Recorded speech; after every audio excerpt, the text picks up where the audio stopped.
关圣帝君大显神通将乾坤，忠义两字成就不朽的魂。护国有名传颂万世的真，大圣大字豪气永留存。关圣帝君大显神通护世人，好让正气斩断贪嗔的根。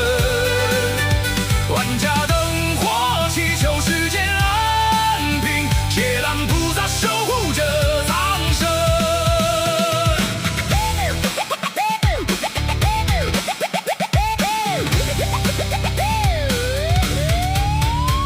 仙人修身存养性德物，直至纯正心。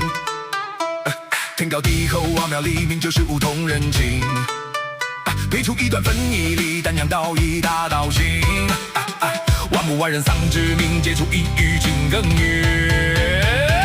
七成不息，安不弃，二六神独禅谈着正义，有为万物，我万类相感以忠诚。无欲而刚，有道正法，小白水一身轻，名不相差，这五家大众之正显光明。